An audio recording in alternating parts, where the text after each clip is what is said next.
సాగే శత్రుసేనలకు యుద్ధరంగంలో నా పదునెక్కిన కరువాలంతో బదులిచ్చి పోలి మేరలు దాటేలా ఉరికిచ్చి నా సైన్యాన్ని గెలిపించి నా సత్తా ఏమిటో చూపించి ఎగతాళి చేసిన నోళ్లతోనే జయహో వీరనారీమణి అంటూ వినయంగా తల వంచి పొగిడేలా చేసిన తెలుగు బిడ్డను.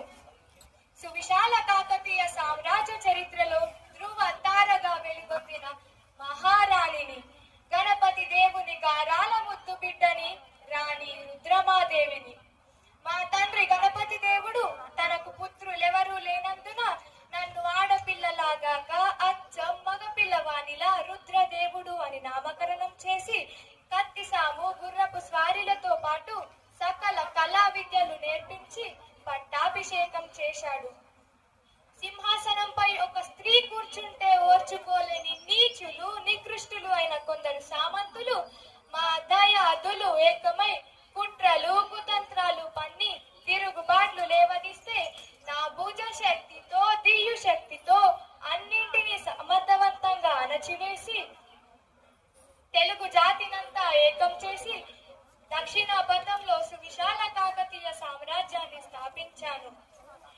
మా ఓరుగల్లు రాజ్యంపై కన్నేసి 8 లక్షల మంది సైన్యంతో దేవగిరి యాదవరాజు దాడి చేస్తే విరోచితంగా ఎదుర్కొని రణరంగంలో నిప్పులు కురిపించి శత్రువుల గుండెల్లో సింహ స్వప్నమై నిలిచి రణరంగంలో ఎటు చూస్తే అటు నేనై వీర విహారం చేస్తుంటే గడగడగడ వణికిపోతారు.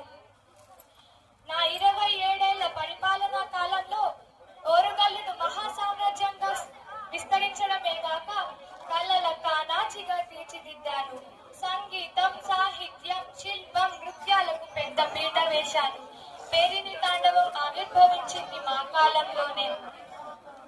చెక్కించిన శిల్పాలను, కట్టించిన కోటలను, నిర్మించిన గోపురాలను చూస్తే తెలుస్తుంది మా శిల్ప కళా వైభవం ఎలాంటిదో.